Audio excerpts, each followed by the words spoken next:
Let's talk about how many different kind of estimators are there. One is called point estimator. We talked about that a little,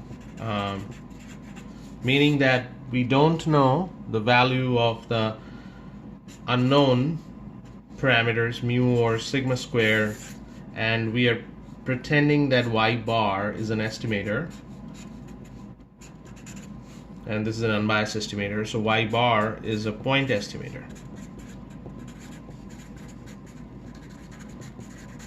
But that's pretty risky because it's an estimate, and just one number representing a probable good value for the mu. But there are other estimators too, which are called interval estimators. That's a little bit safer in the sense that we can rely on an interval. And that comes with a concept of error in estimation.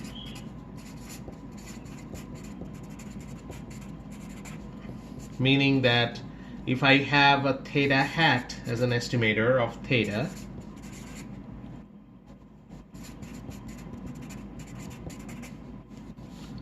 then epsilon is the amount of error that we are committing and can be denoted by theta hat minus theta. So that actually the basis of the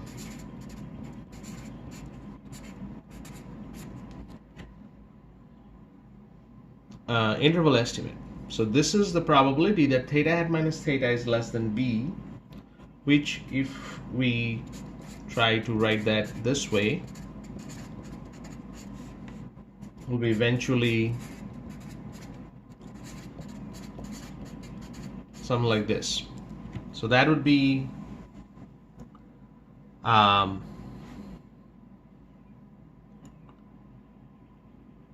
kind of a, actually this is theta hat.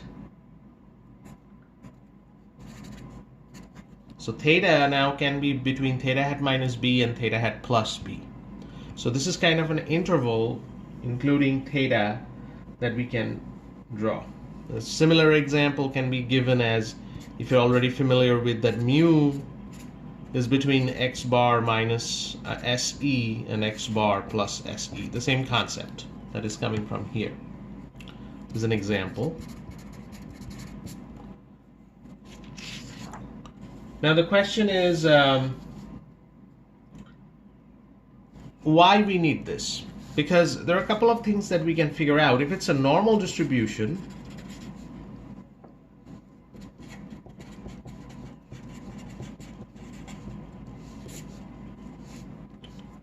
this is a normal distribution, then we are expecting, if this is mu, between sigma, so this is mu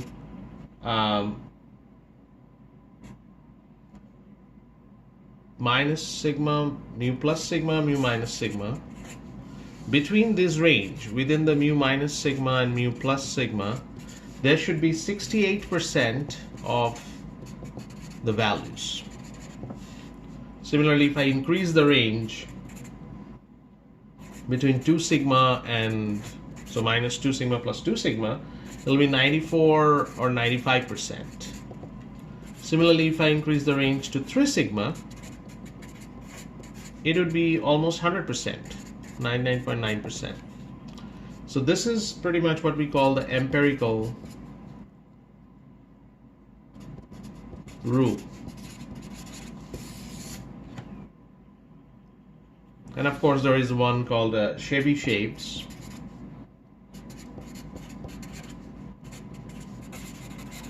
which is for, so this is for symmetric. So this is all happening in a symmetric world. And Chebyshev is for skewed distribution. Mu minus k sigma, mu plus k sigma, that is actually 1 minus 1 over k square percentage of that area, k greater than or equal to 1. So k actually dictate what would be this percentage within that, what is the percentage of values will be within this k sigma limits if it's skewed.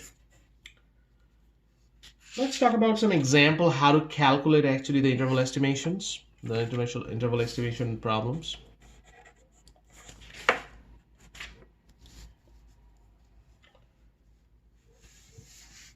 It's the example from your book, example 8.2.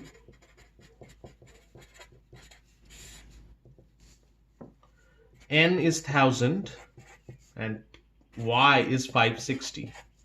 The first thing we need to know is what is P hat. This is Y over N, which is 560 over 1000, 0.56. Also, we want to know what is sigma P hat, which is square root of P hat Q hat over N, which is 0.56 times 0.44 divided by 1000, which is 0.015. Now, B is defined as 2 times sigma P hat, which is 2 times 0.015, which is 0.03. And then we calculate P hat plus minus 2 sigma P hat, which is essentially 0.56 plus minus 0.03.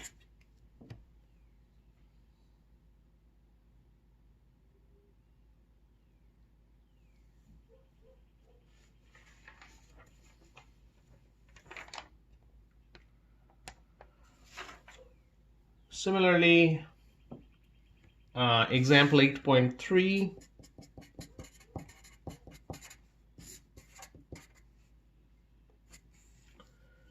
This is a problem where N1 and N2 given as 100, Y bar given at 26,400 miles. This is Y1 bar. Y2 bar is given as 25,100 miles. S1 square, that's given as 1440, then 3 zeros. And S2 square is 1960, then 3 zeros. So this is the information given to you. Now there are two questions here. One is, what's the point estimate? So what's the point estimate?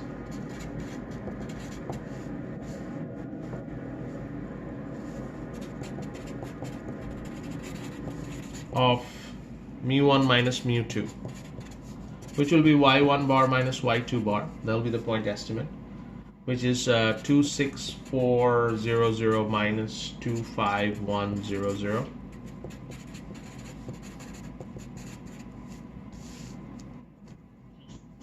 And sigma y1 bar minus y2 bar, this is what we need for the interval estimate. We need to calculate that first.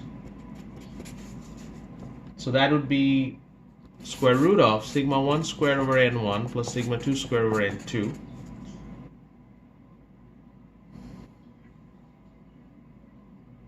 Now here in this case, this is n is bigger than 30, so it's a large sample case.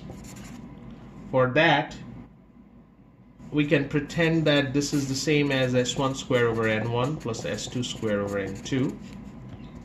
And we have those numbers there, 1, 4, 4, 1, 2, 3, 4 plus zeros plus 196, 1, 2, 3, 4 zeros divided by 100.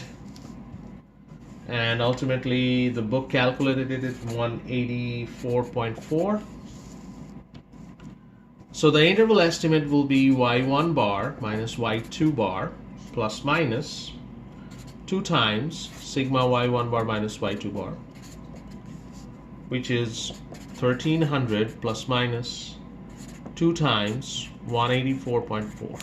And you will get two numbers here. I'm not calculating them, but you have to write those two numbers. What's the lower limit and the upper limit? Okay, I'm adding more homework problems to this, to the previous one, and after listening to the video, any one of you send me how many problems we have currently after adding this in homework 3. So we may decide to stop homework 3 right here and we'll move on to homework 4. I don't actually remember how many. So these are the problems that I'm adding to homework 3, 21, 25, 27, 29, and 31. All right.